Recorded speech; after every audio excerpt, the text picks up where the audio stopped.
Yo, today we're talking about the return of the Field of Dreams game. What? There's going to be an award for the best reliever of the year and in the last 30 games of the season, so you know things are heating up. We're talking about that and more on this edition of the Black Baseball Mixtape Monday crew.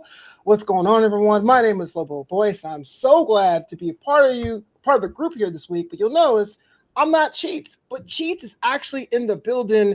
Cheats, what's going on, man? Are you all right? You good? Flobo, I am playing hurt, my brother. I appreciate you running point guard today because, hey, look, kids are back in school, which means germs are flying everywhere. I am under the weather, but I am here, ready and accounted for, my guy. Man, listed day to day, man. I appreciate you Day coming to through. day on the IL. Not quite Marcus Simeon, but I am He's in here. day to day.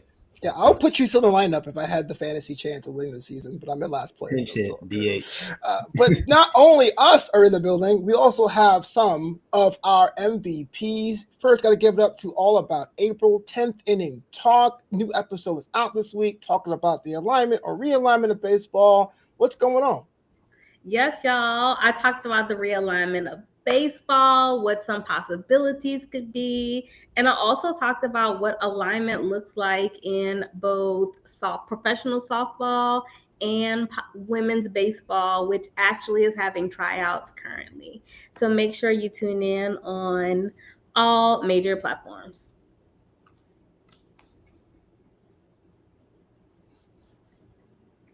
That's what's up.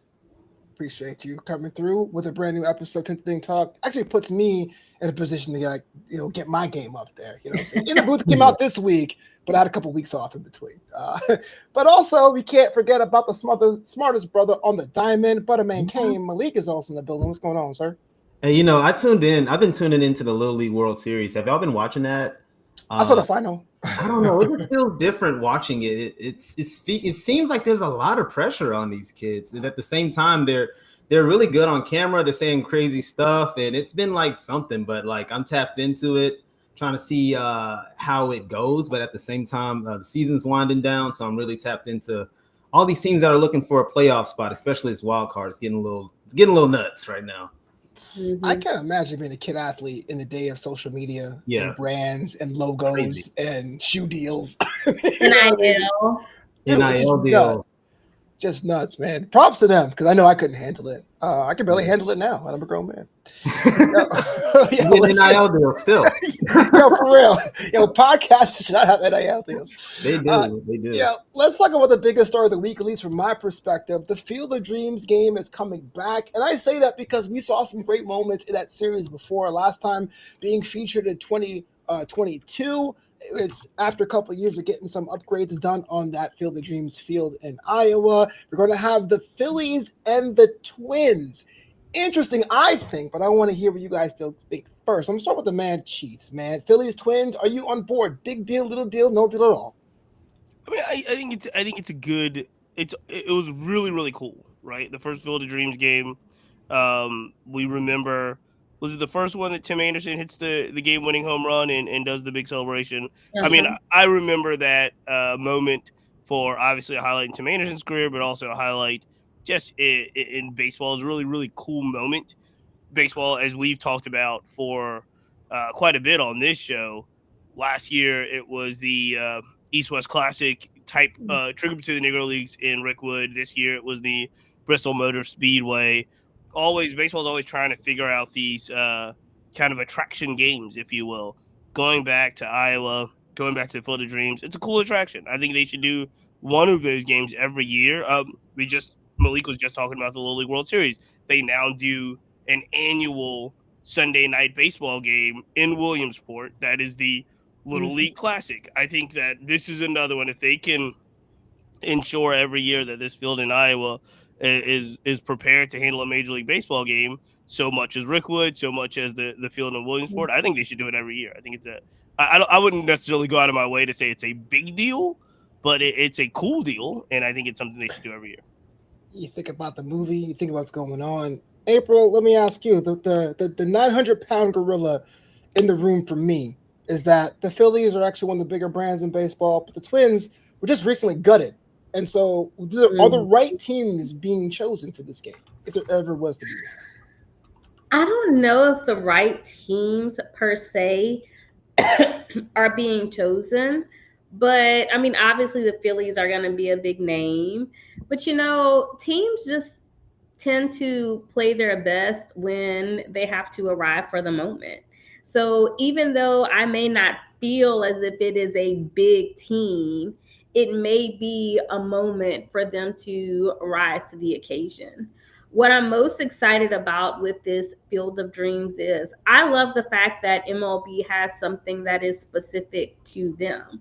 So when you look at some of the other professional sports, they don't have something as I don't know I can't think of the word right now, but something that is dynamic specifically to their brand. I love the fact that we have an East West Classic or that we have this Field of Dreams type of thing that we can go back to. And I think that it gives teams that you may not consider the big brand or the team that you may not be looking out for, it gives them the opportunity to be on that big stage and to have a moment where they can shine. Yeah, one of the cool things about the 2022 edition of the Field of Dreams game is that was the first time I actually sat down and tried to score a game. But if I had those number game scorecards, I would be in a whole different level. And you too can make sure you have a copy of number game scorecards. Check out numbersgame.co. Do me a favor, put in promo code Black Baseball Mixtape and get 10% off the top from Cheats to You. Make sure you check out numbersgame.co, numbers game scorecards. Malik, let me ask you a question, man. There's a lot of special games out there. London series, Tokyo series. There's a whole game that happened on a racetrack this year. I like the movie Field of Dreams enough, but when it comes to the branding side of things, is this a good move for baseball, or should we be trying other locations or other types of games?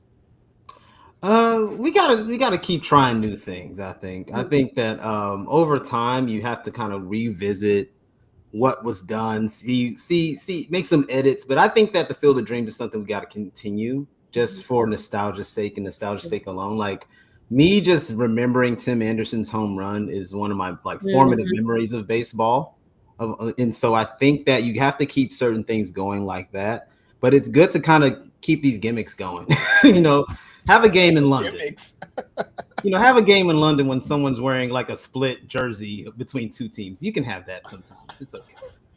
Well, let me go around the room then. If you had a chance to recast, I'm not saying we are upset. I know I am, but we're not upset with who's going. But if you was two teams that screamed Field of Dreams to you, I'll start with you, Malik. Like, who would you put in there if you had the opportunity? If you were Manfred, if you were the commissioner. Two teams against each other? Yeah, for the Field of Dreams. Cornfields and everything. I gotta put the Pirates in the Detroit Tigers versus the Pirates. I think like two historic franchises. It's got to be old. We gotta wear the throwbacks, and so I think those are the two franchises I would do. Shout out, yeah, April.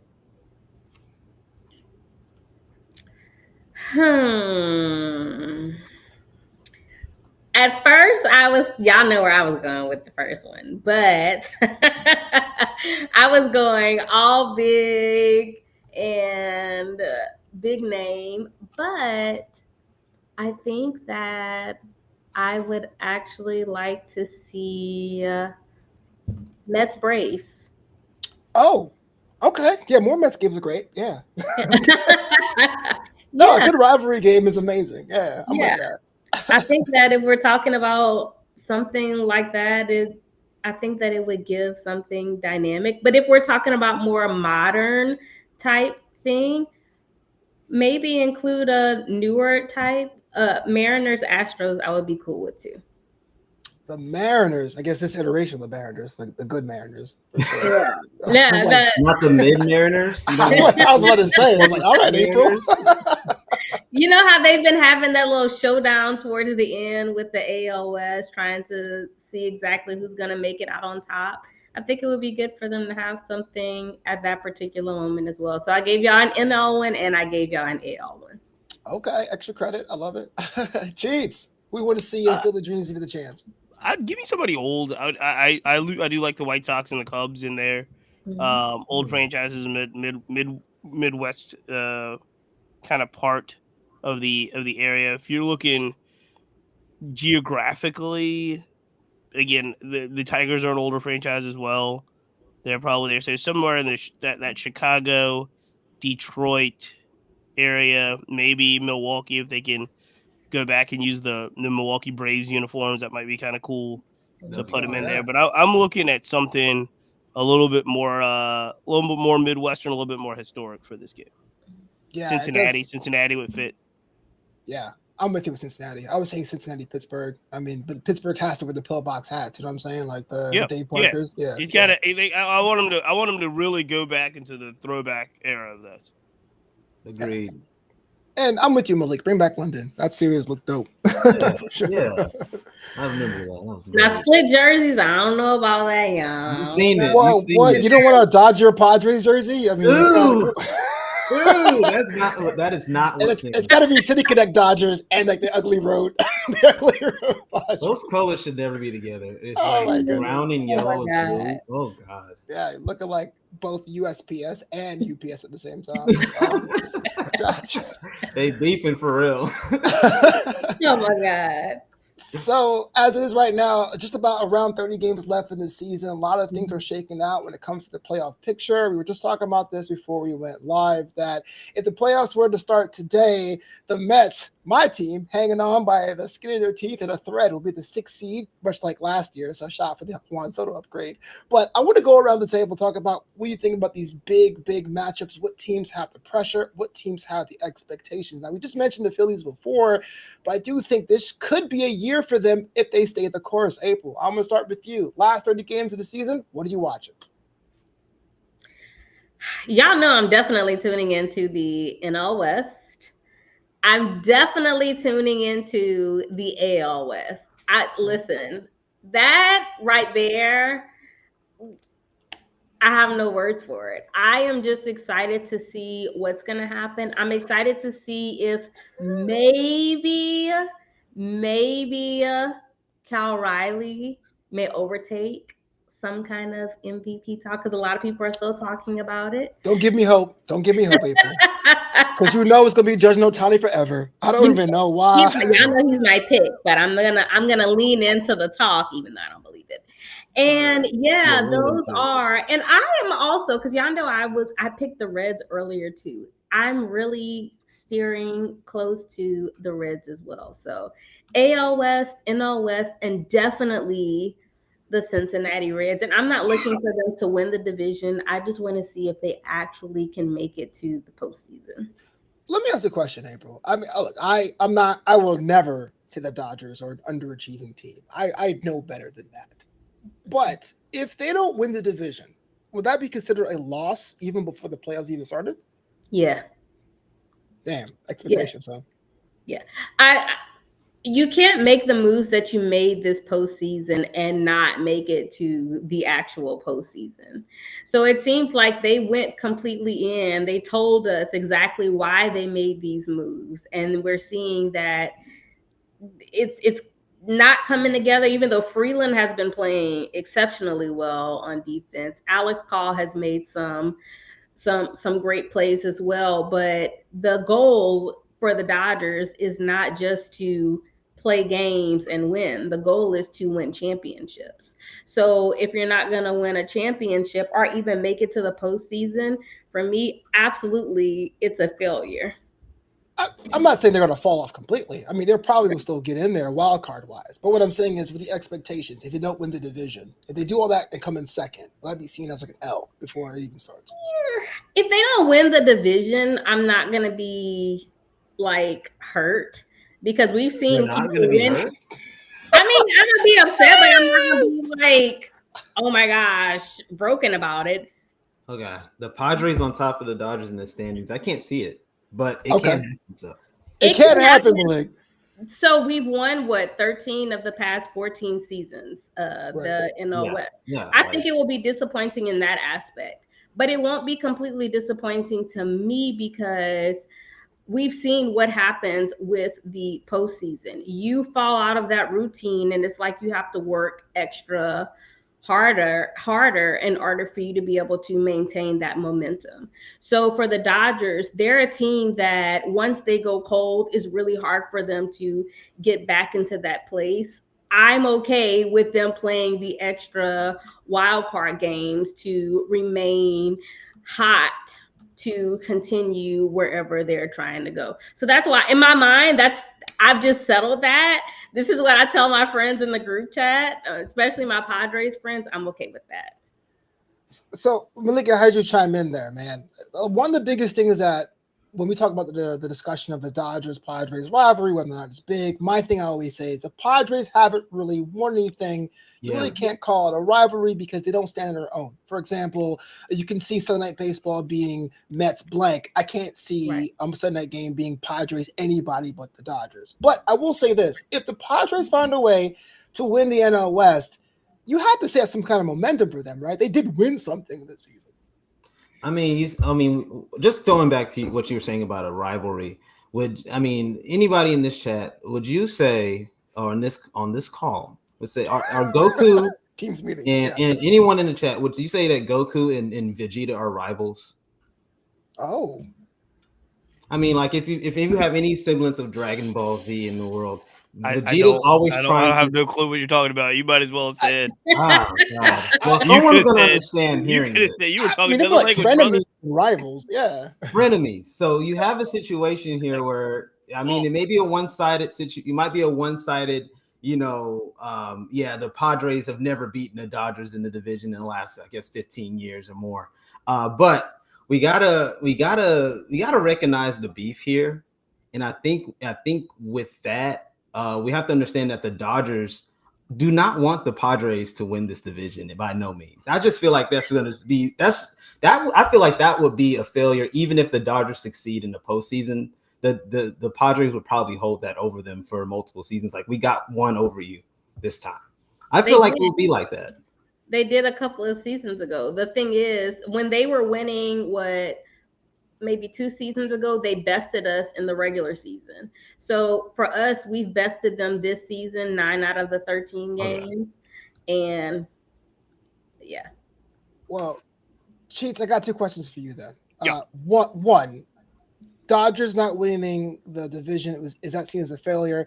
And 2, if you hate Dragon Ball, what's your favorite anime then? I don't watch anime. Oh, I can't believe this. Okay, well, I thought it was be One Piece or something. Okay. No, my son really likes One Piece, but I don't watch anime, and I've tried to get into it for his sake, but I can't do it. I haven't done it. Another reference. I'll come up with one before the end of this call. I watch wrestling. If there's a wrestling comp, Flobo, think of a wrestling comp for this. Are John Cena, Randy Orton enemies? Like they are, but then they're kind of like a mutual respect. Let's get back to the subject at hand on the baseball front. And in my opinion about this has recently changed. And has recently changed as recently as, I guess, today. Because there was a part of me that felt like if the Padres beat the Dodgers in this series, even if they swept them in this series, it would matter. And then I got to today, and I realized that the Padres took 2 out of 3 from the Dodgers in San Diego, and it doesn't matter. It doesn't matter. It matters in the sense of the standings in the NL West, but I've come to the realization that unless the Padres beat the Dodgers in the playoffs, it does not matter.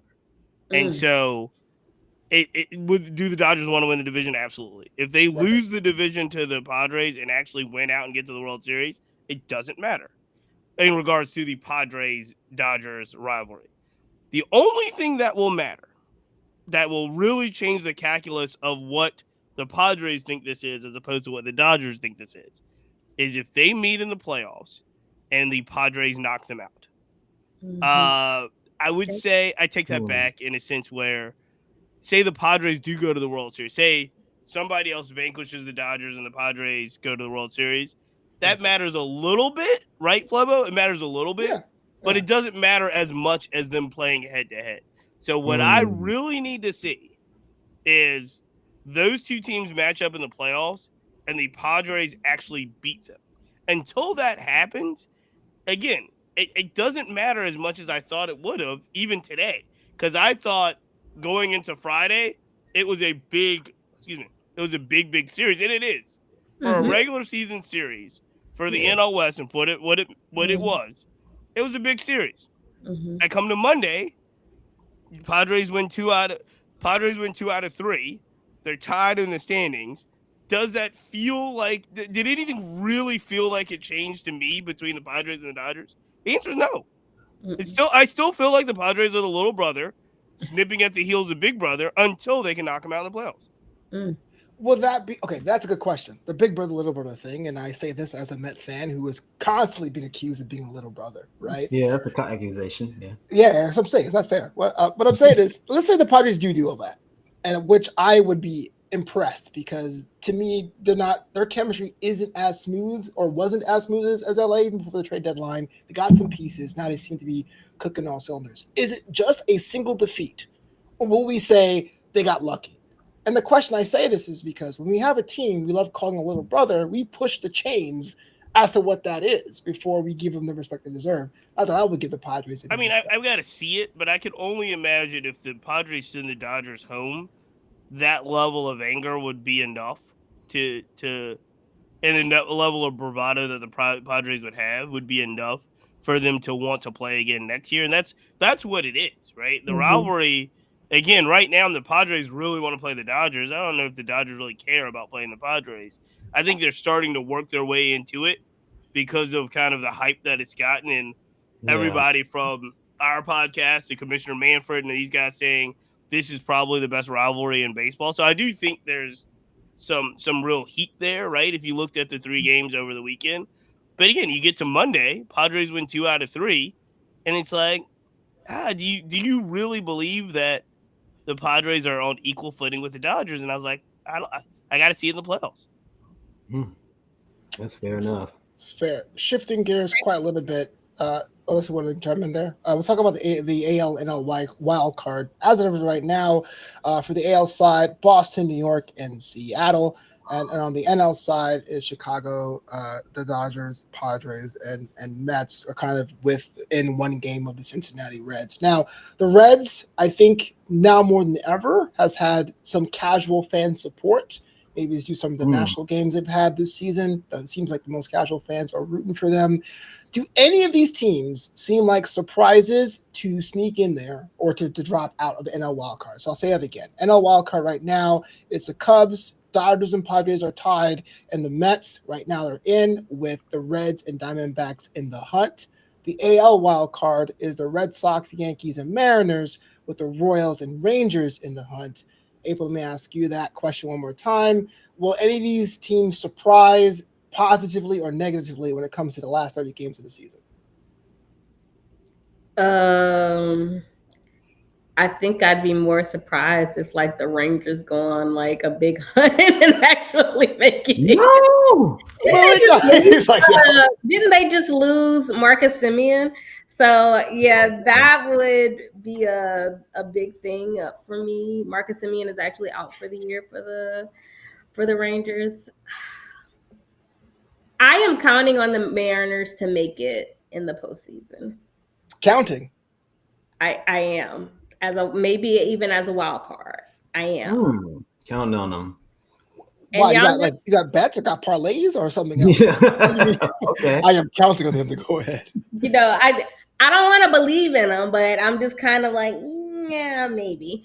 And y'all know I have the Red Sox. I picked them at the beginning of the year to go to the World Series. So those are my picks. As far as the NL,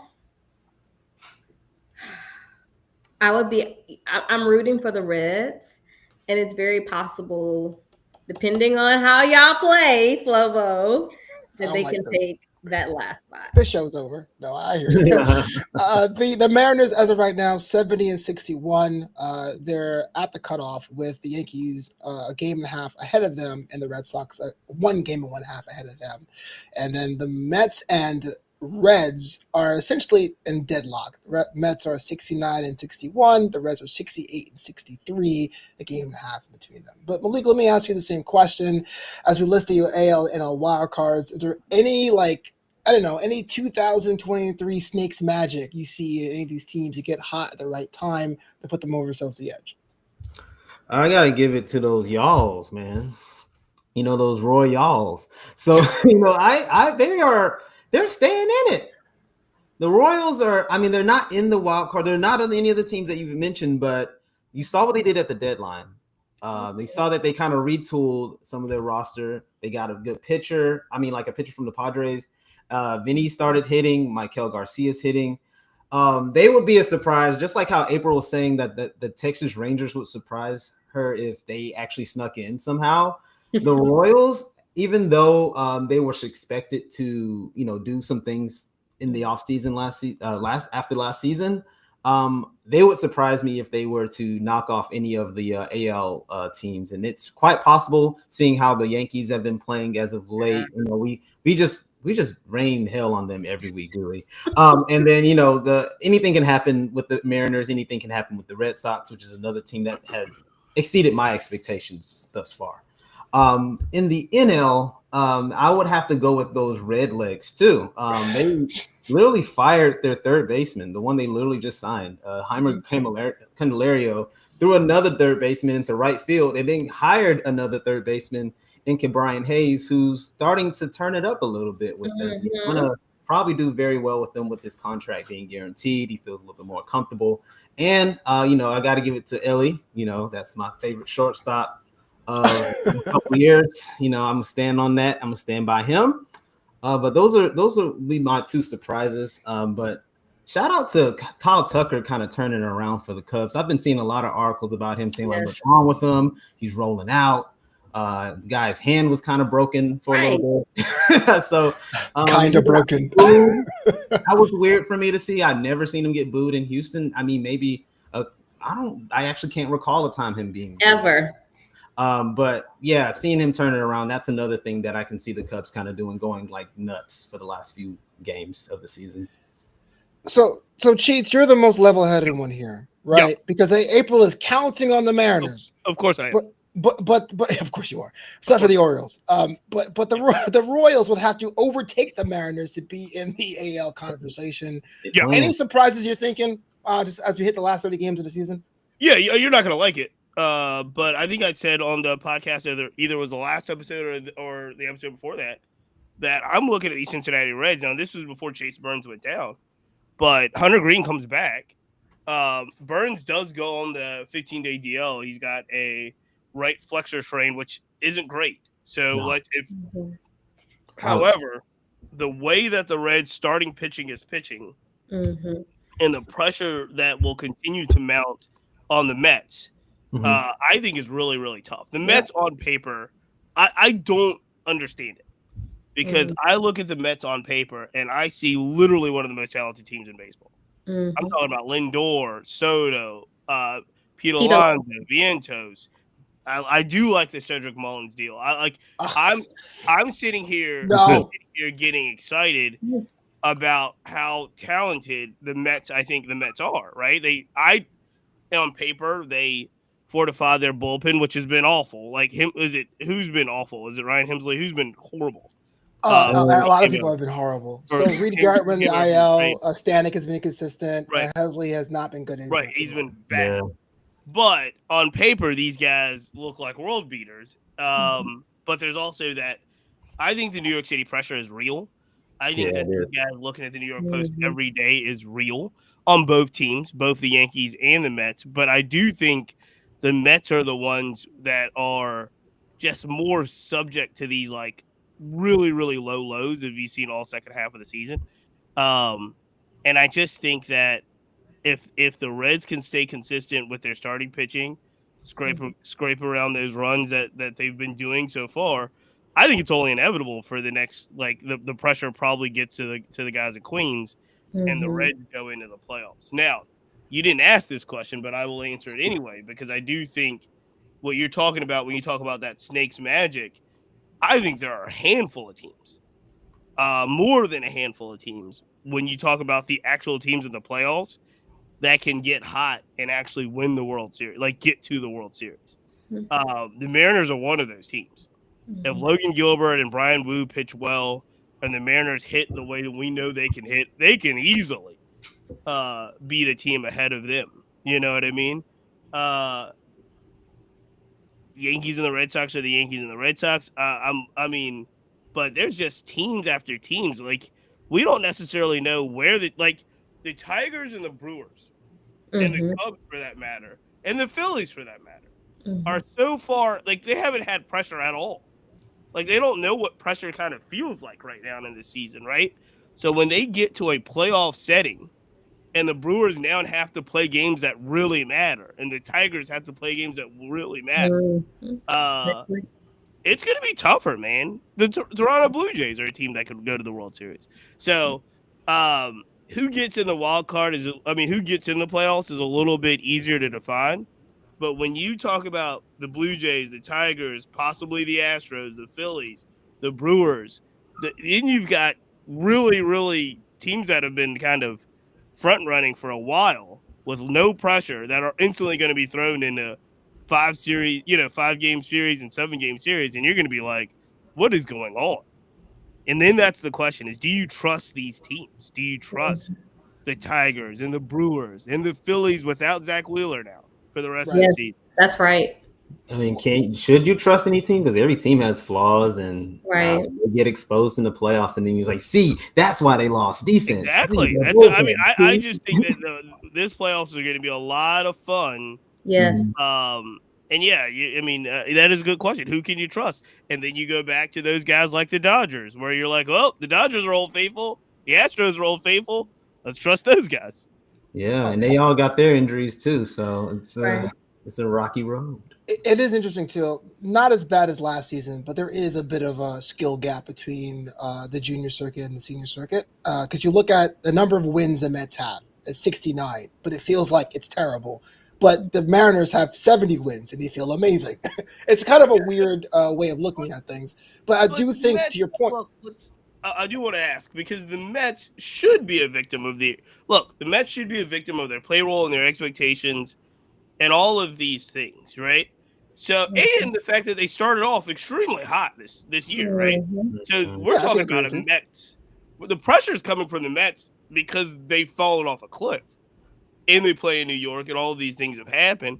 And the payroll. You're the Mets fan in the sense, Flobo, that you watch this stuff every day. Yeah. Is this valid? Is like the concern, criticism, like you were saying, the Mets are still neck and neck with the Mariners, who obviously had different expectations. Right. Is the criticism that the Mets get, is that a valid concern or no? Is it valid? I think, especially when it comes to sports, I think some criticism have some sort of like kernel of it being real. That's a cop-out answer. The short answer is it has been unfair because it's the Mets. Have they gone 3 weeks by winning 2 games? Yes, and that's unacceptable at any level of baseball, right? If you want my honest opinion when it comes to that. But you think of the payroll, and you think about the acquisition, and you think about the general disdain for an organization that has been so large in such a big market and has underachieved, things do get amplified. And that's the point I was trying to make. I said, yeah, they have 69 wins. That should be okay. But because it was after a month of the top 4 of the lineup going cold and signing Juan Soto and having the best rotation in baseball for like 6 weeks and now having one of the worst, that's the reason why everyone, and of course the whole law of Mets, right? How else can they make a mistake? How can they fall on their face situation? So I do think that particular team, it's kind of, not saying it's unfair, but I do think their mistakes do get magnified just because of who they are. Now, that said, it shouldn't be, because they were on pace to win 100 or 98 games when it first started. Now they'd be lucky to get 80 and change. So I'm with that as well. Yeah, it's crazy. Again, I hear more about the Mets than I do. Like, the Orioles and the Braves are by far 2 of the biggest disappointments we've seen all season. And like, I guess because people have written them off, right? Like, I get it. Yeah. But you don't hear about the Orioles and the Braves falling off the cliff nearly as much as you hear about the angst surrounding that team in Queens. It's crazy. It's crazy. It is. I don't want to say baseball hates the Mets or people hate the Mets, but the reason is I think they're in a big city, so the brand is well known, but they have not won as much. And so it's kind of funny. Like, when the fact you can make a Mets joke on Family Guy or like Men in Black and people get it, like, it's kind of funny to say, well, how else are they screwing up this time? Now, that said, the last 3 weeks was well-deserved. because there were some terrible base running decisions. We don't really have a third baseman because we have 3 third basemen are vying for the same position. Juan Soto is doing home runs by himself, so home runs aren't He's doing playing things. extremely well.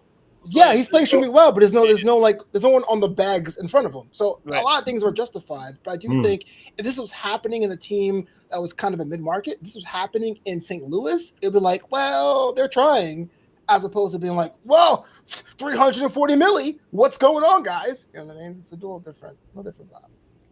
I don't like this. For me, the issue with the Mets is I think you touched on it, the moves that they made in the postseason. People expect them to win based off of the moves that they've made.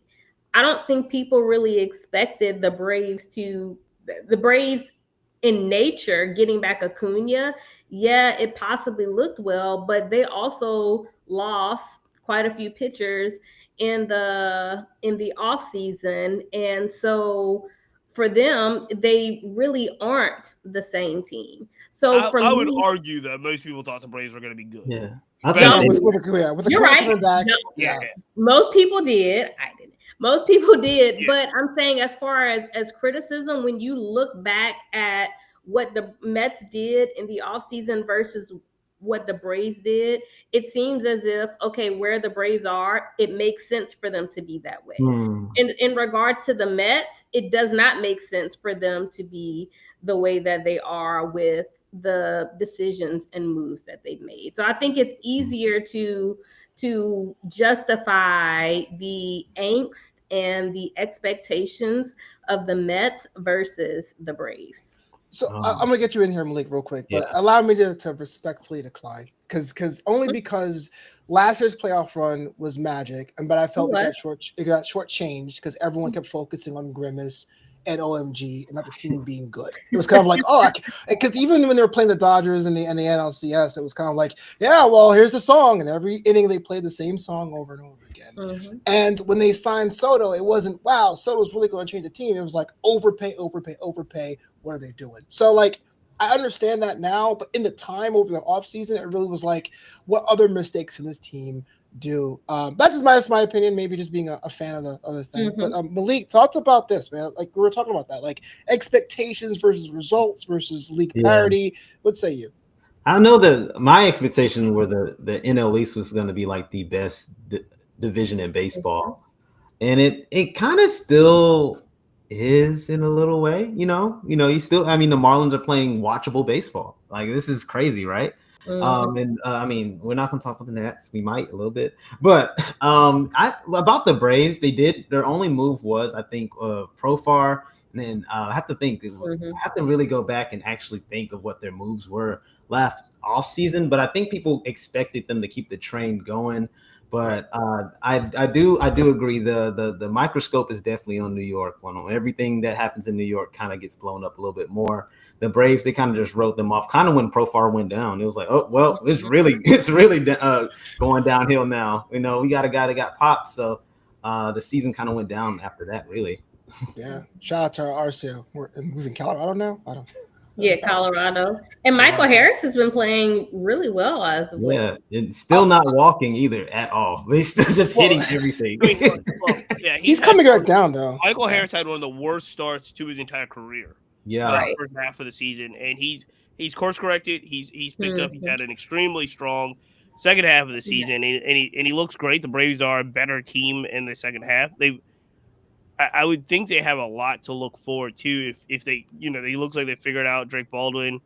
Michael Harris is playing a lot better. If Ronald Acuna can stay healthy and they get their pitching back, the Braves will be where they are. This is a season, I think, for the Braves that is uncharacteristic, but we shall see. Flobo, before you go too crazy, I wanted to ask about the other team in New York as well, because you did mention it, and I headlined the show with are the Yankees cooked? They just completed a series against the Red Sox where they did get a get-right win. So both the Dodgers and the Yankees got get-right wins on Sunday, concluding awful series for them. Series that they were losing. They lost the series, and they kind of lost. In the Yankees-Red Sox case, they flip-flopped in standings. So now the Red Sox are ahead of the Yankees, and it seems like the Red Sox kind of have the Yankees number. There's a lot of overreaction in Queens, but there's also a lot of overreaction in the Bronx.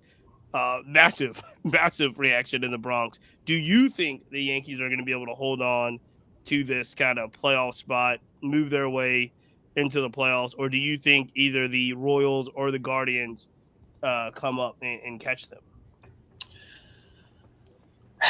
I think so, only because you got Seattle basically running block, right? I feel like they're going to be the bigger challenge against a team like the Royals. The Yankees are just a solid team. They find a way to get to the playoffs, but their always thing is not being able to get over the finish line.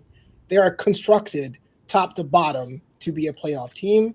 I think that part's going to be fine. New York is going to be fine. But can the Bronx take another year of playoff baseball and getting eliminated by like the Guardians or getting eliminated by like the Dodgers or getting eliminated by somebody in the opening rounds? I'm not so sure, because that side of town are completely starved for that ring number 28 to lord over Boston Red Sox and Mets fans personally. Yeah, I agree with that. All right, well, we got to move on.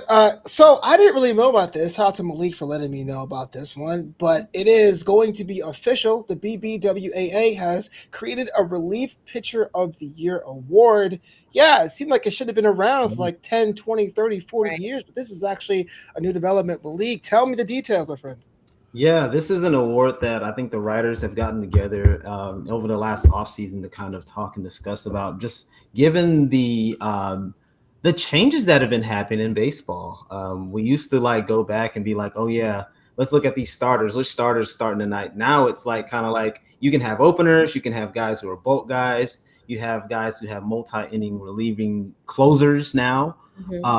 Everybody's just kind of chasing a different brand of baseball just based on just the analytics and how players are being developed in current day. So the writers got together and they've created a reliever award. Now, not to be confused with the what was it called? Was it the Rolaids?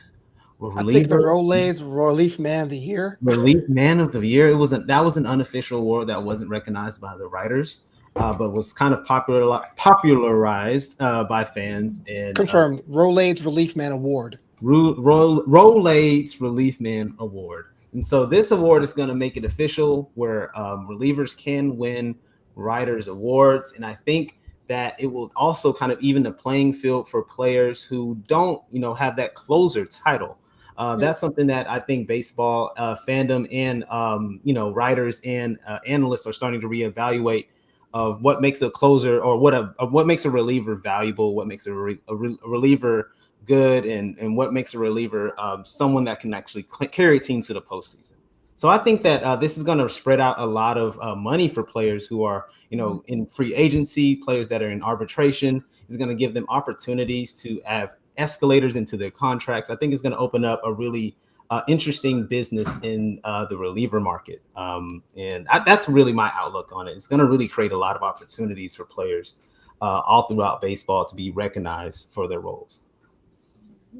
I want to give a shout out to Jason Stark, who wrote the article for The Athletic. Yeah. I thought it was kind of interesting. And he talks about how perceptions have changed with relievers, and quote, how it was he'd be recognized. He had pitched the idea 2 years ago, but quote, but since then, the prominence of the modern reliever hasn't merely grown. It has turned into baseball remake of King Kong, stomping through town, grabbing every baseball in sight, accompanied by King Kong walk-up music and a light show, of course. April, we have come almost 30 years from Enter Sandman, Mario Rivera days. Now relievers are kind of like the show as well. Perfect timing to have some sort of award, correct? I actually love this so much. I cheered whenever I saw it because relievers are such an important part of the game. They can literally come in and turn the tide in a positive or a negative way. And you know that once they step into that game, that something dynamic is going to happen. But I also think that this gives a sense of confidence to them as well. Like, they are significant to the game and to their teams. So rewarding them for their contributions, not just to the team, but also to the game. This is something that, you know, I've been wanting to happen for a very, very long time. But I also wonder if having this kind of award will also open the door for more pitchers to feel comfortable to move into that reliever spot. Because there are some people who are like, I'm a starter, this is what I am, this is what I'm going to do. I wonder if some people will be comfortable to transfer. Marcus Stroman. Yeah, I was thinking it, but I was actually thinking someone else. Yeah, me too. I was thinking Dustin May, but okay. I was thinking Stroman. Walker Buehler, I mean, he got moved to the bullpen. Yes. I don't know what he said, but the Roleds moved to the bullpen. Roleds moved to the bullpen award. This is an award for guys who can accept the bullpen assignment. Thank you. Yeah, but this award, I feel like it's coming at just the right time, especially with the injuries we've seen with pitchers and things. So having something specific to them to look forward to is right on time. Cheats, you're a journalist in many different lives, man. I like the idea. I think it's loose. Hey man, you write stuff. You write stuff. I write stuff. You write stuff. By this definition, we are all journalists here. Well, that's publish. I raise all tides. I feel like something like reliever of the year would be more susceptible than other awards to that big club East Coast bias, right? If I'm a dope reliever in Colorado, I'm not going to get like any of the kind of love, despite the fact it's a hitter's park, than say New York or Boston or Tampa. It's a good idea, I think, but there's kind of rife for politisms. No, not so much as all pitching. I mean, so you're going to count. So it would fall into the category of all pitching, right? And what I mean by that, if you're starting in Colorado, if you're starting pitcher in Colorado, if you're Severino, who's starting all of his games in Sacramento, per se, it'll be difficult possibly to win. The conditions will make it difficult for you to win said awards, per se, unless you're extremely dominant, right? Mm-hmm. But I think it's the same thing. I don't think it's like an East Coast bias for relievers specifically. I think it would be the same bias that's applied to the Cy Young will be applied to this new award. Now, the question is, does this new award, is it merited? I think absolutely. Based off of what you're saying, starters don't go. This when in the height of, American baseball pitching, we were looking at starters having literal, like, complete game records. Like, give this guy the ball and then get out of the way until at least the 8th inning, where the closer comes in and tries maybe to close the game out, right? Baseball's not played that way anymore. Right. Baseball will be lucky if you get a quality start that takes you through 6, right? That takes you through 6. If you get to 6 or 7, you might as well be Bob Gibson if you're consistently eating up that inning. Stealing, guys. 5 innings. Right. And I see it. I see it every day. I see if you get to the 6th inning as your starting pitcher and you've given up maybe less than 2 earned runs, or if you've given up 2 earned runs or less in 6 innings, that's a great start. Right. Like, they're going to take that every time. Then they turn over the 7th, 8th, and the 9th, per se, two relievers, and maybe even more in a game. So I think it's warranted. I think the new award is warranted. I think the new award will. I think baseball's already put an emphasis on the relievers, especially the closers and the setup guys. But if they can get a recognition that is well deserved, I think that's fantastic. I noticed myself, they're starting to count more holds in statistical categories. I think this year's the first year in our fantasy baseball league that we get points for holds. It's the only category I win. Right. So these things are changing. The tide is changing. I'll be interested because there's always the conversation of, could a reliever win the Cy Young? Does this take that off of the table? Like, does this award say, like, the year, going back in the day, but the years that Mariano or Dennis Eckersley or somebody, it was like, is this guy a Cy Young winner based off being a reliever? I think if this award is equal to the Cy Young on the relief side, then you take that away, right? Yeah, so funny you mentioned that. The article actually goes into detail about this. Quote, this is from the Athletic article.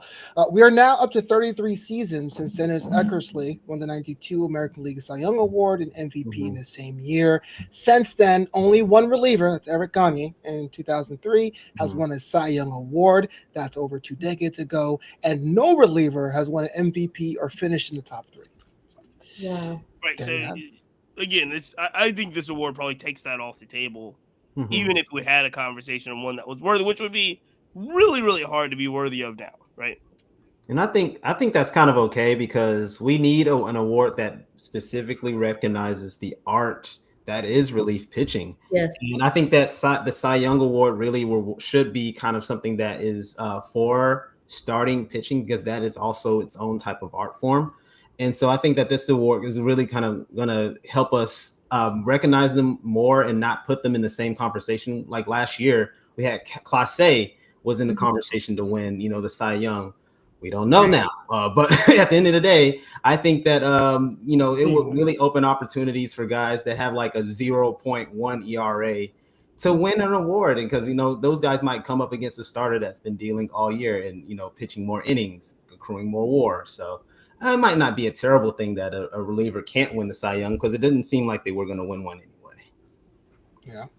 Again, it's a net positive. Of course, I always have questions because I complain all the time. But I like the fact that you can recognize more people, give people their flowers. And speaking of flowers, it's now time for my favorite segment of the show. That's my African American with Malik. Malik, who was killing it in the game of baseball? Tell me. Sorry, I laughed through that. Oh my God! What's it called? Look at my African American. That's my African American. Oh man, I'm sorry, guys. That's good. I love that. So yeah, sorry, Flobo, go ahead. Yeah, so you were telling me before we went live that Josh Bell and Dom Smith are doing it for the respective teams, man. Tell me why I should have an eye on them from checking out other games around the league. Oh yes, the look at my African American, or that's my African American portion of the show. That is my favorite. I love talking about black baseball. We love talking about black baseball. I was actually tapping into some Josh Bell stats randomly. Who's checking in on the Washington Nationals anyway? But I saw that Nathaniel Lowe was DFA'd by the Nationals. I'm like, wait a minute. There were picked up by the Red Sox. Yeah, and he's on the Red Sox now, swinging it. But I was very surprised because when he was signed in the offseason next to Josh Bell, I was like, okay, here we go. We got 2 guys who play the same position. One of them is African-American. One of them is pretty successful. Nathaniel Lowe, what's going to happen here? It's going to be a vying for playing time. And surprised to say that Nathaniel Lowe, a very good hitter in my opinion, gets DFA'd. And I'm like, what happened? And Josh Bell, I look at his stats, and he's about to hit another 20 home run season. And I looked at his stats, and the last 4 seasons, Josh Bell has been an above average to average hitter. He always puts up a 400 slugging percentage, walks a little bit more than most players. He doesn't strike out as much as I believe he did, just above 100 each season. And he's also has a lot of intangibles that we don't get to see. In the clubhouse, it seems like the Nationals liked him so much they brought him back. After having him a couple years before, and he's been swinging it for the Nationals, keeping the heartbeat alive there. I know there's been pretty much of a lull in Washington, them letting go of their GM, a lot of drama going on in the clubhouse. But I think that Josh Bell is a stabilizer. And playing at first base, being in that market, playing the DH is really tough. And so shout out to him for just keep swinging it and just hitting at 400 slugging percentage, keeping guys off the bases by hitting home runs and just doing his thing. And we also mentioned Dom Smith, who is another player that I wanted to shout out because I was chatting in one of our baseball group chats, and I was saying that the Red Sox, I feel like they regretted giving him up. And I think when that happened in the season that Dom Smith played for the Red Sox, as soon as he was actually let go, the team actually went on a little bit of a tailspin, when they got Costas back.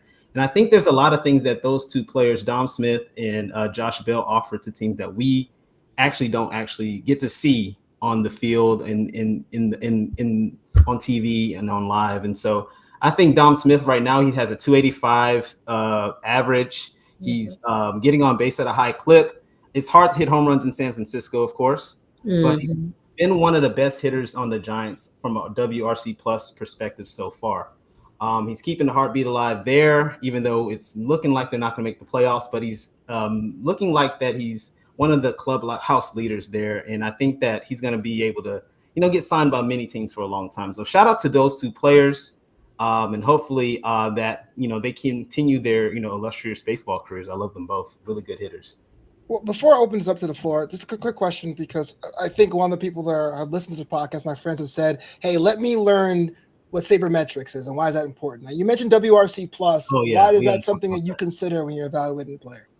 I think that when we're analyzing players that are doing well or comparing them to other players offensively, WRC plus is a really good gauge to compare players across the mean. So having a WRC plus at 100 would mean that your league average, that you're hitting just about as average as any player is in the MLB, and that means you should have a job. You should probably be a bench player, a role player, or even a starter on a third division or second division team.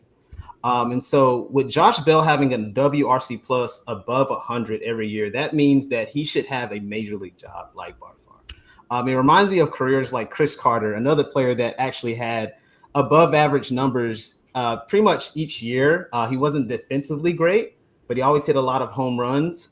He always got on base. He struck out a little bit. But the thing is that these guys create a lot of value for your team. So, for example, if a player has an 80 WRC plus, that means they're about 20%, less than league average. 120 would mean that you're 20% better than most players. And so I think it's something that can help a lot of fans understand how good a player is across the medium. So the reason why I asked this, April, I want to ask you this. I felt like I'm glad it was this week that it was both Josh Bell and Dom Smith. I feel like both these men have been underrated, but I want to focus on Dom Smith a bit. For a season of change and turnover, net positive in San Francisco, Dom Smith has been a little bit of a revelation for that squad, trying to build another culture, being more family-based. Shout out to Buster Posey for building that. Well, I know you wouldn't shout out Buster Posey, but let me shout out Buster Posey on behalf of you. But what was Dom Smith's thing? Was it just the wrong environment? Was he just never given a chance to shine? Why is he shining now? What's your take on this? For some players, I do believe that a change of environment just works better for them. And moving from the East Coast to the West Coast, that's also a completely different vibe. But you don't know who's in that clubhouse who's also motivating you in a different way. So there are dynamics at play that could absolutely have a positive effect.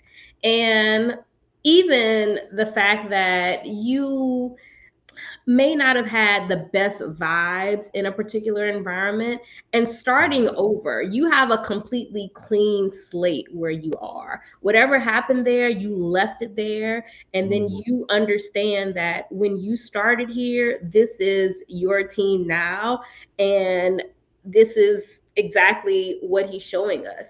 And I love the fact that some players can realize that I'm gonna leave this exactly where it is. I'm gonna embrace where I am, and the players around will encourage, motivate, and support those players to become exactly who they are. And that nurturing ultimately is what we are seeing on the field, and I love it. Yeah, well, I like Dom. Whenever they're not playing us, but yeah, I love it. Right. Dom has like a throwback personality. Like I can imagine Dom Smith in 1950s or something, or 60s or something. Just an old school guy. Just love his smile. You know what I mean? Mm-hmm. Chiefs, let me ask you this about Josh Bell. Here's a man that I guess technically it's a journeyman because he's been in so many different franchises. But on a scale of 1 to 10, how underrated is Josh Bell as a player today, in your opinion? I mean, underrated is a strong word. Huge. I think people know what they're getting when they get Josh Bell. Josh Bell this season is batting .226. He's got 16 home runs. He's been 45 RBIs. He's been a really good anchor, if you will, in the Nats lineup per se. But let's I want to put everything in perspective. And what I mean by that, he's been a really solid player and he's been productive for that lineup. He's a guy where most trade deadlines they go out and get a Josh Bell. I know the Diamondbacks did 1 year as well. But I don't want to. I think these are solid players and solid hitters. Josh Bell a little bit more so consistently over the years than Don Smith, right? I don't want to overreact, and what I mean by that is these are the type of players that we often talk about get missing, get overlooked in Major League Baseball because they're just kind of solid contributors to a team, but they're not kind of tilting the calculus. They're not as electric. Josh Bell's not as electric as C.J. Abrams or James Wood on his own team, right? There's another player that is showing flashes of potential in Dylan Lyle in the Nats outfield as well. So I really think Josh Bell is a solid veteran professional player, and I think he's a good stabilizer for the Nats lineup. The coolest thing about Josh Bell, especially this season, is he wrote his first children's book, and his first children's book was released earlier this year. And I think he's also kind of thinking based off of where his age and his playing career is. He's thinking of cooler things and ways to give back to the community. There's a couple of players that are on my list of people that we really should be kind of watching and paying attention to. I'll just quickly give you three because I'm really excited about this segment of That's My African American. Look at my African American. And I was trying to figure this out. Right? Every year we talk about this. I mean, every episode I'm trying to figure out who gets like the Kyle Lewis / Taylor Trammell award, right? Yeah, right. But we got to talk. I mean, we really got to talk about the season that Joe Adell has had. If you guys have not been following, it has been a career year in Los Angeles for Joe Adell. It's the year that he really started putting all of it together. And even when the team is not performing to its full potential, Joe Adell this season he's got 29 home runs. He's knocking on the cusp of 30 home runs, 79 RBIs. He's a highlight reel waiting to happen. They've asked him to play center field some. He is just contributing. I'm really excited to see where this goes for a guy like Joe Adell in the future because let's face it, Adell has had this potential for quite some time. He's 26 years old, which is by baseball terms fairly young, and will be able to hopefully continue to keep it together for the next couple of years and be a really, really impressive player. Another guy that I think we should really be paying a little bit closer attention to, and this is one because he was hurt for the most first half of the season. And then, like I said, when he is playing, he plays on a team with Byron Buxton, who's been had an amazing season. But Royce Lewis, if anybody's been paying attention to what Royce Lewis has been doing since he's gotten back from injury, it is. And again, everybody will tell you if Royce Lewis is healthy, he's a really good player. Well, when Royce Lewis is healthy, he's a really good player. And it's really funny because obviously the Twins were sellers. They sold their whole damn team basically at the trade deadline, but they kept Buxton and they kept Royce Lewis. And now they've got Austin Martin in that lineup, Royce Lewis in that lineup. It's actually really, really impressive. So Royce Lewis is a guy that I've been watching and been really impressed with. Last but not least, a guy that has snuck into the Orioles rotation in a way that no one expected him to sneak into the Orioles rotation because the Orioles, let's just face it, they're loaded with like young potential upstart prospects. And Jermaine Jackson. Oh, Jeremiah Jackson. Jeremiah Jackson. Player? Yeah. Friend of the podcast he's been on the podcast this season. Jeremiah Jackson has been absolutely unreal for Baltimore since he's got the call. He got the call, and I think he got the call in a way that they were kind of send him up, shift him around, and send him back down. And he's just been up the whole time. He's played mostly outfield. He's played some infield as well, but mostly outfield. And he is really, really raking. And he's making the Orioles have some really tough decisions about what they're going to have to do because Jackson is, if not earning his spot in Baltimore, earning his spot somewhere in Major League Baseball. So those are the guys that I've been watching, especially recently. Joe Adell, Royce Lewis,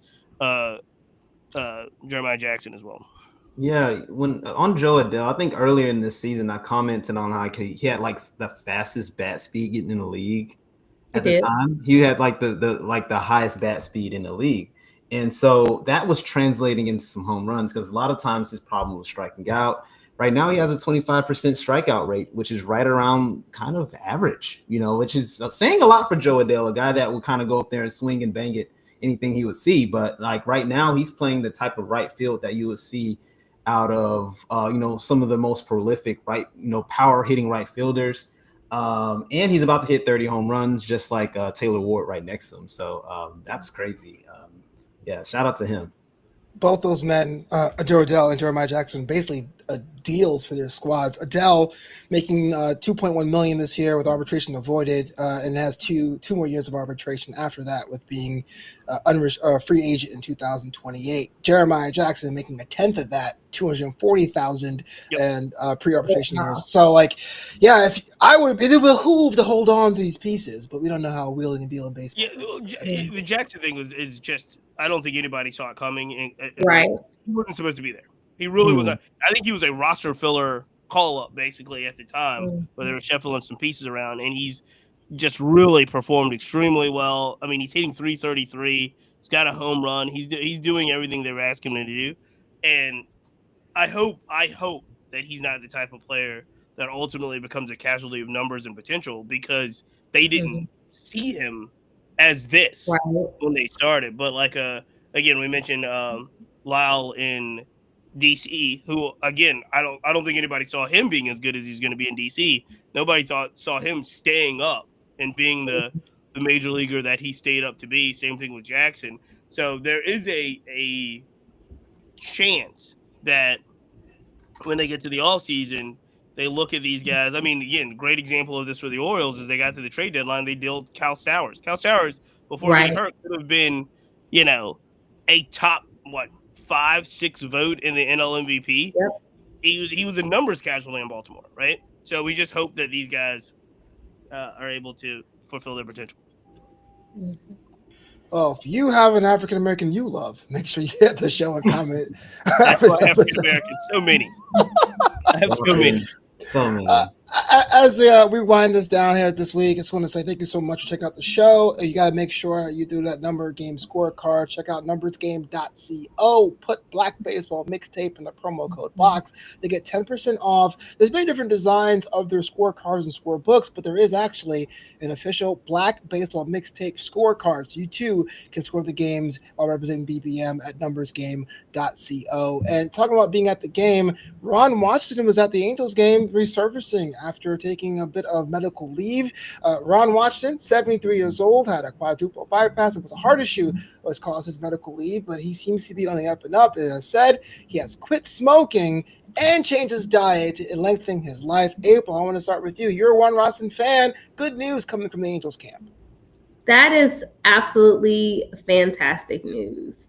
And I'm glad that, number one, everybody around involved decided to take this seriously and give him the opportunity to be able to care for himself. We know a lot of times jobs, we work and we give, and we don't really have the opportunity to care for ourselves in the way that we should. But he's such a figure, not just for the Angels, but for a lot of Black baseball fans. So I'm happy to know that he's gone through that particular thing.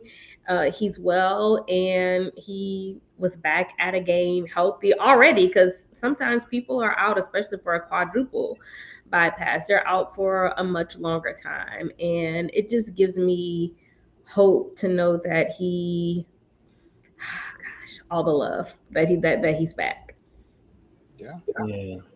And Cheats, I know you're playing hurt, but you're here with us today. But being able to see someone like Ron Washington come back, really reconnect with both Zach Nino and even the interim manager Ray Montgomery was kind of cool thing to see for watching Angels content. What do you think that this means? That be the talisman to make the Angels a playoff team finally? The Angels are not going to make the playoffs. No. Come on, you're killing me, man. No. But no, I mean, hey, look, the Angels organization, the Washington family, everybody is really kind of tight-lipped about his medical issue, Mhm. right? So they said it was a medical issue, and he's stepping away from the team. Led to a lot of speculation that Mhm. now that we know what it was a heart condition and a bypass. You're a little bit more sympathetic. You understand why they didn't just come out and say that, right? Because there's Right. a lot of complications that goes along with that, a lot of recovery and so forth, and he will still be obviously recovering through the part of the season, but he looks like he's on the up and up. I think that they did the best they could with the information, and in hindsight, you're pleased. At the time, you know, I was talking to quite a few folks around the All Star game, and was like, man, they're really doing Ron Washington a disservice by keeping this so quiet because it allowed the rumor mill to put in all kinds of Right. problems. They had killed the man at least 5 times with different ailments. And we kind of have to feed into that because there's nothing that's coming outside of that to counteract that, nothing from the Angels organization or the Washington camp. So now that we know what it is, I understand. I feel better. I'm happy that it's not something that ultimately will cause him to lose his job or have him be forced to Right. resign from his position. Mhm. So this guy is baseball royalty at this point, Right. and we want him to be healthy and we want him to do the best he possibly can. So I'm glad about that. I don't now again in hindsight, I don't see how anyone could have handled it differently. I Yeah, do neither. feel that there was a lot of time in there that you know wish it could have been a little bit more transparent at the time. Now we kind of know why, but it's a tough balance. That was a tough balance. I think the Angels now have done a good job with it. I think Ron is, Mhm. Coach Wash has done a good job with it. But yeah, I'm just Yeah. glad he's not again because there was a ton of rumors about Right. health and ultimately if he was his medical condition was terminal or if it was Mhm. self-induced.